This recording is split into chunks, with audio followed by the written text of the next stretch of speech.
আজকাল প্রায় প্রত্যেকেই অ্যাসিডিটির প্রবলেমে ভুগছে এবং সলিউশন হিসেবে আমরা বেছে নিচ্ছি অ্যান্টাসিড, যেটা বেসিক্যালি আমাদের সিমটমসগুলোকে সাপ্রেস করে আর বোনাস হিসেবে আমাদের বেশ কিছু সাইড এফেক্টস দিয়ে যায়। তো আজকের ভিডিওতে শেয়ার করব এই অ্যাসিডিটির রুট কজ কি কি সিমটমস আর কি করে আমরা এই অ্যাসিডিটিকে রিভার্স করতে পারি ন্যাচারালি। আমরা যখন কোনো খাবার খাই সেটা ইসোফেগাসের থ্রু স্টমাক পর্যন্ত পৌঁছে যায়।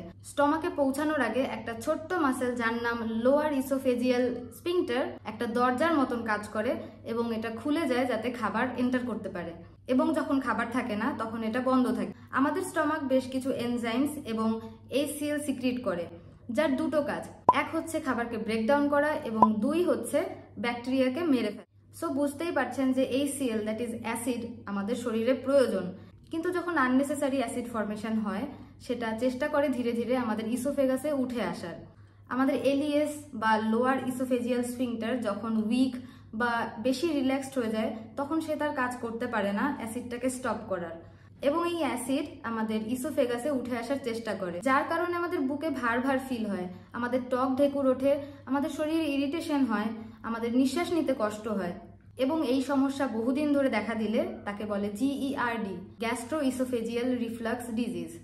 So here comes the solution.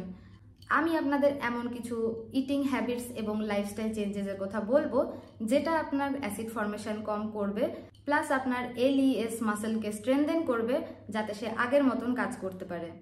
First is eating slow. আমরা যখন আমাদের খাবার ভালো করে চিবিয়ে না খাই, বড় খাবারের পোর্শন ডিরেক্টলি আমাদের স্টমাকে পৌঁছে যায়, কারণ খাবারটা স্যালাইভার সাথে ভালোভাবে মিশলে ওখানেই আমাদের first step of digestion complete হয়, এবং তাড়াতাড়ি খেলে আমাদের SNS that is sympathetic nervous system activate হয়, which gives less importance to digestion rather than other works. Basically আমাদের ততক্ষণ একটা খাবার চিবানো উচিত যতক্ষণ না সেটা আমাদের মুখের ভেতরে লিকুইড ফর্মে কনভার্টেড হয়, যেমন কিছু কিছু বাচ্চারা করে এবং আমরা মায়েরা ভীষণ ইরিটেটেড হয়ে যাই। বেসিক্যালি তারা এটা সঠিক প্রসিডিওরে খাচ্ছে।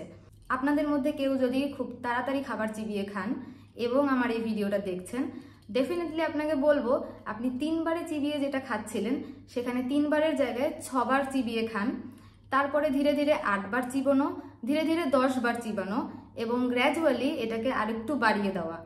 আপনি যদি শুধুমাত্র এই স্টেপটাই 2 থেকে 3 দিন ফলো করেন, আপনি দেখবেন আপনার অ্যাসিড ফর্মেশন হওয়া অলমোস্ট গায়েব হয়ে গেছে।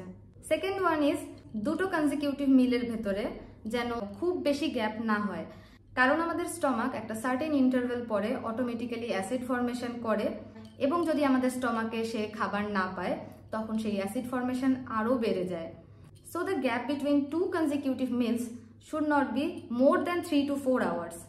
নাম্বার 3, অনেকেই আছে অনেক রাতে ডিনার কমপ্লিট করে এবং খাওয়ার সাথে সাথে বসে থাকে বা শুয়ে থাকে। তাদের জন্য বলবো খাওয়া এবং ঘুমানোর মাঝখানে যেন মিনিমাম 2 আওয়ার্সের ডিফারেন্স থাকে। ডিনার কমপ্লিট করার পরে 15 মিনিটসের একটা ওয়াক আপনাকে প্রি ডায়াবেটিক বা ডায়াবেটিক স্টেজ হওয়া থেকে প্রিভেন্ট করতে পারে। And as I always recommend, complete your dinner within 9 PM। প্রচুর মানুষ আছে যারা ঘুম থেকে উঠে চা না খেলে তাদের ঘুম ভাঙে না, তো তাদের জন্য বলবো be it black coffee or with milk, it contains caffeine which is highly acidic in nature, যেটা আমাদের অ্যাসিড ফর্মেশনকে আরও বেশি ট্রিগার করে। ওয়ারাজ আমাদের উচিত সকালবেলা খালি পেটে অ্যালকালাইন সাবস্টেন্স খাওয়া, যেমন প্লেন ওয়াটার বা কোনো ডিটক্স ওয়াটার বা কোনো fruits or vegetable juice which are itself alkaline in nature. খাবার খাওয়ার পরে হাঁটাচলা করলে অ্যাসিড খুব সুন্দরভাবে আমাদের খাবারের সাথে মিক্স আপ হয় এবং আমাদের অ্যাসিড রিফ্লাক্স হওয়ার টেন্ডেন্সি কমিয়ে দেয়। এবং ঘুমানোর সময় চেষ্টা করুন লেফট সাইডে টার্ন হয়ে ঘুমানোর। নাও কামস দ্য ড্রেস। খুব টাইট বেল্ট বা ড্রেস আমাদের আনকমফোর্টেবল ফিল করায়, আমাদের অ্যাবডোমেনের উপরে চাপ পড়ে, যেটা আগেইন অ্যাসিডকে ওপরের দিকে পুশ করে এবং আমাদের বুক জ্বালা করে। So it's better to choose loose and comfortable dresses.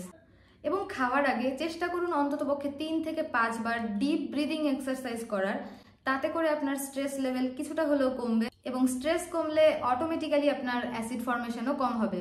And this is a proven fact. এমনিতেও স্ট্রেস আমাদের বিভিন্ন রকমের হরমোন সিক্রিট করতে স্টিমুলেট করে, যেগুলো শরীরের জন্য itself harmful. Last but not the least, weight কম করা। যখন আমাদের অ্যাবডোমিনাল ফ্যাট বা ভিসেরাল ফ্যাট নর্মালের চাইতে বেশি হয়, সেটা আমাদের স্টমাক বা এলইএস এর ওপরে চাপ সৃষ্টি করে। এই কন্ডিশন মূলত দেখা যায় প্রেগন্যান্ট ওমেনদের ক্ষেত্রে।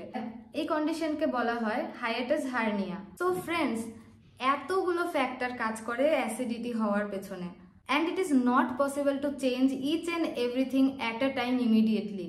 তো যেটা আমি সবসময় বলি, যে কোনো একটা বা দুটো চেঞ্জেস নিজের মধ্যে ইনকর্পোরেট করুন এবং বাকি হ্যাবিটসগুলোকেও নিজের মধ্যে আনার চেষ্টা করুন।